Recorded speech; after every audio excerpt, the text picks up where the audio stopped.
నిజంగా నిన్న దేశవ్యాప్తంగా స్వాతంత్ర దినోత్సవ వేడుకలు 80వ స్వాతంత్ర దినోత్సవ వేడుకలు అంబరాన్ అడినట్టుగా కనిపిస్తూ ఉన్నాయి. దీనికి సంబంధించి చాలామంది కూడా ఇటు ప్రతిపక్షాలు కావచ్చు, లేకపోతే అధికార పక్షంలో ఉన్నటువంటి వాళ్ళు కావచ్చు, అందరూ కూడా వాళ్ళ యొక్క కాన్స్టిట్యున్సీల్లో వాళ్ళ యొక్క పార్లమెంట్ పరిధిలో పెద్ద ఎత్తున ఇక్కడ తెలంగాణ విషయానికి వస్తే ఆ గోల్కొండ కోటపైన రేవంత్ రెడ్డి, అలాగే ఎర్రకోటపైన నరేంద్ర మోడీ కూడా ఇక్కడ స్వాతంత్ర దినోత్సవ వేడుకల్లో పాల్గొంటూ పెద్ద ఎత్తున ప్రసంగాలు చేసిరు. ఇక్కడ తెలంగాణ విషయానికి వస్తే నిరుద్యోగుల గురించి, ఉద్యమాల గురించి మాట్లాడారు, ఉద్యమకారుల గురించి మాట్లాడారు. అలాగే ఎర్రకోటలో ఉన్నటువంటి మోడీ ప్రసంగం అయితే ఒక పెద్ద హైలైట్గా మారింది. ఏంటి అంటే అతను ప్రతిసారి మాట్లాడినప్పుడల్లా ఏదో ఒక కాంట్రవర్సీకి సంబంధించి మాట్లాడినట్టుగా అనిపిస్తుంది. ఎందుకంటే ప్రతిసారి యువత గురించి కావచ్చు, లేకపోతే ఈ నక్సలిజం గురించి కావచ్చు ఎక్కువగా ప్రస్తావించినట్టుగా అనిపిస్తుంది. లేకపోతే మహిళ యొక్క సాధికారత విషయంలో కావచ్చు, మహిళలందరినీ కూడా మన రేవంత్ రెడ్డి కదా కోటీశ్వర్లు చేస్తా అన్నట్టు కూడా మహిళలందరికీ విద్య అందిస్తాం, విద్యా ఉపాధి అవకాశాలు కల్పిస్తామని చెప్పేసి మోడీ ప్రతిసారి పదే మాట్లాడుతున్నాడు. కానీ ఇప్పటికీ దాదాపు 3వసారి ప్రధానిగా ఉన్నాడు. కానీ ఇప్పటి వరకు మహిళల పరిస్థితి అదే అధన్య గోచరంగా మారింది, అదే పేదరికంలో బతుకుతున్నారు. మరి ఆ ప్రసంగాలకే పరిమితం అయిపోతుందా, మరి ఏం జరుగుతుందో అర్థం కాని పరిస్థితులు కనిపిస్తూ ఉన్నాయి. నిజంగా నిన్న ఎర్రకోటలో ఆ జెండాను ఆవిష్కరిస్తూ జెండాను ఎగరవేసిన తర్వాత ఒక ప్రసంగంలో మాట్లాడుతూ ఈ ప్రసంగంలో నక్సలిజాన్ని రూపుమాపేశాం, అటవీ ప్రాంతంలో నక్సలిజాన్ని మొత్తం గ్రామీణ ప్రాంతాలకు వెళ్ళేలా చేసాం, చాలా నిర్మూలించేసాం, మావోయిజమే లేకుండా చేసాం. కానీ మావోయిజ భావాజాలం నక్సలిజ భావాజాలం ఉన్నటువంటి చాలామంది దేశంలో ఉన్నారు. వాళ్ళని నిర్మూలించాలి ముందుగా, వాళ్ళ యొక్క మైండ్లను తొలిచివేయాలి ముందుగా, అప్పుడే ఈ దేశం బాగుపడుతుంది. ప్రతి ఒక్కరూ కూడా వాళ్ళందరినీ ఏకాకులుగా మార్చేయండి అంటూ కూడా ఈ ప్రసంగం అయితే పెద్ద నిజంగా ఈ స్వాతంత్ర దినోత్సవం రోజున సరే మహనీయుల గురించో, లేకపోతే మహాత్మా గాంధీ గురించో, లేకపోతే చేసినటువంటి సేవల గురించి మాట్లాడుతానేమో అనుకుంటే మళ్ళీ అదే నక్సలిజం గురించి మాట్లాడాడు అంటూ కూడా రకరకాల కామెంట్స్ వినిపిస్తున్నాయి. అదేవిధంగా చాలామంది కూడా మన దేశ పోలీసులు కావచ్చు, ఆర్మీ దళాలు మొత్తం కూడా ఈ మావోయిస్టుల చేతిలో కాల్పులు గురై చనిపోయారు. చాలా మావోయిస్ట్ కూడా మన వాళ్ళే అయినా కూడా ఇక్కడ చనిపోయినటువంటి పోలీసులు, ఆర్మీ బెటాలియన్ కూడా మన వాళ్ళే కదా. మరి దీనికి సంబంధించి వాళ్ళకు ఆత్మ శాంతించాలంటే ఇటువంటి నక్సలిజం ఉన్న ఆలోచన విధానం ఉన్నటువంటి వీళ్ళందరినీ కూడా ఏరివేయాల్సిందే ఈ దేశంలో అంటూ కూడా సంచలనమైనటువంటి కామెంట్ చేసింది. ఇదే అంశంపైన ఒకసారి మనం డైరెక్ట్గా పేపర్లోకి వెళ్ళి మాట్లాడేటువంటి ప్రయత్నం చేస్తే, మేధో నక్సల్స్తో ముప్పు, హింస అరాజకత్వ పునరుద్ధరణకు ప్రయత్నిస్తున్నారు, నక్సల్ భావాజాలాల పరులను గుర్తించి ఏకాకిని చేయండి, దేశాభివృద్ధితో యువతను అనుసంధానించాలి, ఎర్రకోటపై నుండి ప్రధాని మోడీ పిలుపు అట. మేధో నక్సల్తో ముప్పు అట. ఏదైతే నక్సల్ ఆలోచన విధానం ఉన్నటువంటి వ్యక్తులు కావచ్చు, ఈ సమాజంలో వాళ్ళకు ఈ దేశానికి చాలా ముప్పు వాటిల్లేటువంటి అవకాశం ఉంది. కాబట్టి వాళ్ళందరినీ ఏరివేయండి, వాళ్ళందరినీ ఏకాకులుగా మార్చేయండి అంటూ కూడా ఇక్కడ ఎర్రకోట నుంచి కూడా ప్రధాని మోడీ పిలుపునిచ్చింది. మావోయిజం నుంచే దేశం విముక్తి పొందిందని, అయితే మేధోపరమైన నక్సలైట్లతో ముప్పు పొంచే ఉన్నదని ప్రధాని మోడీ అన్నారు. అడవుల నుంచి నక్సలైట్లను పూర్తిగా నిర్మూలించి పెద్ద ముప్పు నుంచి దేశాన్ని రక్షించాం.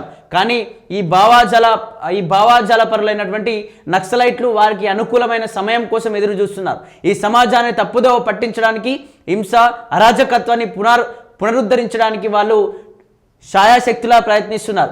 ఈ మేధోపరమైన నక్సలైట్లను పౌరులు గుర్తించి వారిని ఏకాకి చేయాలి అని ప్రధాని మోడీ పిలుపునిచ్చారు. అదే సమయంలో ఈ దేశ యువతను దేశ అభివృద్ధికి పాటుపడుతున్న ప్రధాన స్రవంతితో అనుసంధానం చేయాలని సూచించారు. 80వ స్వాతంత్ర దినోత్సవం సందర్భంగా ఢిల్లీలో ఎర్రకోట మీద నుంచి జాతిని ఉద్దేశించి ఆయన ప్రసంగించారు.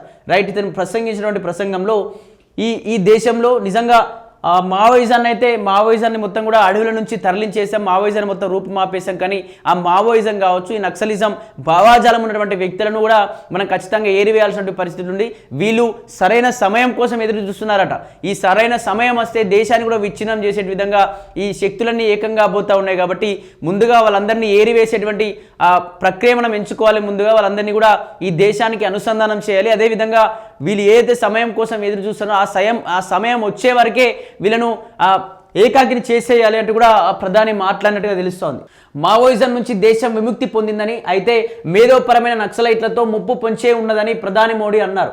80వ స్వాతంత్ర దినోత్సవం సందర్భంగా ఢిల్లీలోని ఎర్రకోట మీద నుంచి జాతిని ఉద్దేశించి ఆయన నిన్న ప్రసంగించారు. అధికార పదవుల్లో మావోయిస్టు భావాజాలపరును కొన్నేళ్లుగా తమను తాము స్థిరపరచుకున్నారు. అడ్వైజర్లుగా, ప్రభుత్వ కమిటీల్లో సభ్యులుగా వ్యవహరిస్తూ ప్రభుత్వ విధానపరమైన నిర్ణయాలను వాళ్ళు ప్రభావితం చేస్తున్నారు. అడవుల నుంచి నక్సలైట్లను పూర్తిగా నిర్మూలించి పెద్ద ముప్పు నుంచి దేశాన్ని రక్షించాం. కానీ ఈ భావజాలపరులైన నక్సలైట్లు వారికి అనుకూలమైన సమయం కోసం ఎదురు చూస్తున్నారు. ఈ సమాజాన్ని తప్పుదోవ పట్టించడానికి, హింస అరాజకత్వాన్ని పునరుద్ధరించడానికి వాళ్ళు శాయశక్తులా ప్రయత్నిస్తున్నారట. ఈ మేధోపరమైన నక్సలైట్లు దిమాగి నక్సల్ లేదా ఇంటెలెక్చువల్ నక్సల్ను పౌరులు గుర్తించి వారిని ఏకాకి చేయాలి. అదే సమయంలో ఈ దేశ యువతను దేశాభివృద్ధి పాటుపడుతున్న ప్రధాన సమంత్రిలో అనుసంధానం చేయాలని ప్రధాని మోడీ పిలుపునిచ్చారట. ప్రస్తుతం ఆర్థిక వ్యవస్థలు వాటి స్వప్రయోజనాలపైన ప్రధానంగా దృష్టి పెట్టాలని, ఈ విషయాన్ని తాను ముందస్తుగానే పసిగట్టి మేక్ ఇన్ ఇండియా తయారీ రంగాన్ని పటిష్టం చేయాలనే నిర్ణయం తీసుకున్నట్లు వివరించారు. భావి అవకాశాలు నిరుద్యోగ అంశాలతో తీవ్ర అసంతృప్తికి లోనైన జంతర్ మంతర్ వద్ద జంజీ ఆందోళన చేసిన నేపథ్యంలో ప్రధాని మోడీ వ్యాఖ్యలు చేయడం గమనార్హం. ఒకవైపు అంతర్జాతీయ అస్థిరతలు, మరోవైపు దిమాగి నక్సల్ అనే హెచ్చరికలు చేశారట.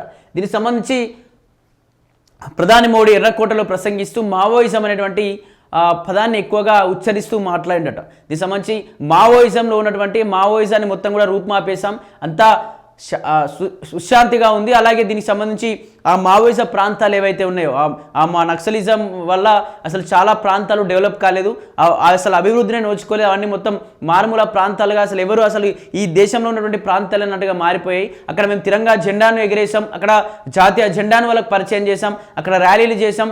అలాగే చాలామంది మాజీ మావోయిస్టులతో కూడా అక్కడ మేము ర్యాంప్ వాకులు చేయించామంటూ కూడా ఆ మోడీ మాట్లాడుతూ, అదేవిధంగా దీనికి సంబంధించి చాలామంది ప్రభుత్వంలో విలీనమై పనిచేస్తూ ఉన్నారు.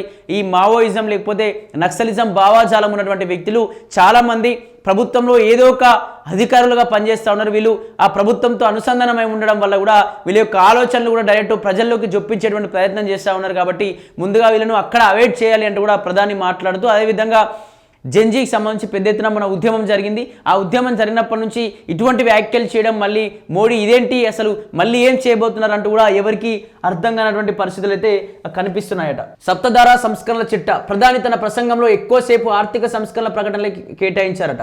7 సంస్కరణలను సప్తధారగా పేర్కొంటూ వివరించారు. ఇందులో తయారీ రంగం నాణ్యతను కాపాడుకుంటేనే బలోపేతం చేయడం, సాగు, ఫుడ్ ప్రాసెసింగ్, టెక్నాలజీ, ఇన్నోవేషన్, ఒక ట్రెండ్లలో 7-8 సెమీ కండక్టర్ ప్లాంట్లు పెట్టడం, మల్టీ మోడల్ కనెక్టివిటీ, పిఎం గతిశక్తి, దేశీయంగా రక్షణ పరికరాల ఉత్పత్తిని బలోపేతం చేసుకోవడం, హరిత నీలి ఆర్థిక వ్యవస్థ, యోగా, టూరిజం, యానిమేషన్ వంటి సాఫ్ట్ పవర్ను సరిగ్గా వినియోగించడం వంటి వివరించారు. 2047 కల్లా 100 గిగావాట్ల న్యూక్లియర్ ఇంధన శక్తికి అభివృద్ధి చేసుకోవడం, 6-7 ఏళ్లలో కొత్తగా 5 న్యూక్లియర్ రియాక్టర్లను అందుబాటులోకి తీసుకోవడం లక్ష్యంగా ప్రకటించారు.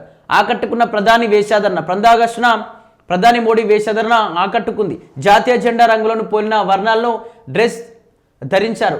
తెలుపు రంగు చొక్కా, కుర్తా, దానిపై ఆకుపచ్చ రంగు కోట్, కాషాయ రంగు తలపాగా ధరించారు. ఎర్రకోటలో తొలిసారి జాతీయ గీతం జనగణమన కంటే ముందు తొలిసారిగా వందే మాతరం గీతాలాపన జరిగింది. ఆ తర్వాత ప్రధాని మోడీ వరుసగా తన 13వ స్వాతంత్ర దినోత్సవాన్ని సందేశాన్ని ప్రజలకు ఇచ్చారు. ఈ సందేశంలో ప్రస్తుతం భారత ఆర్థిక వ్యవస్థ ఎదుర్కొంటున్న సమస్యలు, భద్రత, దేశీయంగా నెలకొన్న ఒత్తిళ్లు, ముఖ్యంగా యువతకు సంబంధించిన ఆందోళన, నిరుద్యోగులు దూసుకెళ్తున్నటువంటి ఏఐ గురించి ప్రస్తావించారు. వచ్చే ఏడాదిలో 1 కోటికి మించిన యువతకు ఏఐ నైపుణ్యాలు నేర్పిస్తామని మిషన్ మోడ్లో ఈ పని జరుగుతుందన్నారు.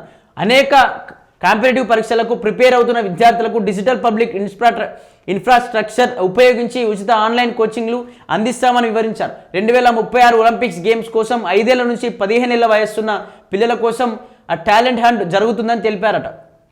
రైట్, ఇక్కడ ప్రధాని వేషాధరణ విషయం గురించి మాట్లాడుకుంటే, ప్రధాని వేషాధరణ అతను ఏదైతే ఆ జేబుకు పెట్టినటువంటి ఆ త్రివర్ణ కలర్స్ ఏవైతే ఉన్నాయో త్రివర్ణాలు, దీనికి సంబంధించి కరెక్ట్ ఆర్డర్లో పెట్టలేదు. ఇది అసలు ఇండియాకు సంబంధించినటువంటి ఫ్లాగ్ కాదు. ఇంత ఎందుకు గమనించలేకపోయారు? ఒక ప్రధానమంత్రి, దేశంలో ఒక 2వ పౌరునిగా ఉండేటువంటి వ్యక్తి, ఇతను ఈ విధంగా తీయకపోవడం ఇది బ్రెజిల్కి సంబంధించినటువంటి ఆ జెండా, దాని యొక్క ఆ దేశాన్ని గుర్తు చేసేటువంటి గుర్తుకని మరీ గుర్తు లేకుండా ఎందుకు ఈ విధంగా జేబుకు ఎత్తుకు ఈ విధంగా పెట్టాడని చెప్పేసి ఆ పెద్ద ఎత్తున సోషల్ మీడియాలో నిన్న నుంచి వైరల్ అవుతుంది. చాలామంది అంటే జాతీయ జెండాను సరిగా ఎగరవేయలేకపోవడం, కొందరికి అసలు ఆకుపచ్చ కలర్ కిందికుంటుందా మీదికుంటుందా తెలియకపోవడం, రకరకాలుగా కొందరు అసలు ఫ్లాగే ఎగరలేకపోవడం, ఈ రకరకాల సన్నివేశాలు అయితే ప్రతి జెండా వందనం రోజున మనం చూస్తూ ఉంటాం. మరి రాజకీయ నాయకులు, ప్రజాప్రతినిధులు, ఎన్నుకున్నటువంటి వ్యక్తులు ఈ విధంగా కనీసం జెండాను ఏ విధంగా ఎగరేయాలి, దేశాన్ని ఏ విధంగా గౌరవించాలో తెలియనటువంటి వ్యక్తులను రాజకీయాల్లో ఉంచడం నిజంగా ప్రజల తప్పు. ఇటువంటి వ్యక్తులను ఎన్నుకొని అసలు ఈ జెండాలో ఎన్ని కలర్లు ఉంటాయో కూడా తెలియదు, అసలు జెండా ఏ కలర్ పరికలు కనీసం ఏదైతే మనం జెండా ఎగరేస్తున్న క్రమంలో ఆ దారాన్ని అసలు కిందికి మీదకి ఏ విధంగా అనాలో కనీసం అటువంటి విషయాలు తెలియని వ్యక్తులు ఈ దేశం కోసం లేకపోతే ఈ రాష్ట్రం కోసం ఈ ప్రజల కోసం ఆలోచిస్తారని అనుకోవడం నిజంగా మన తప్పు.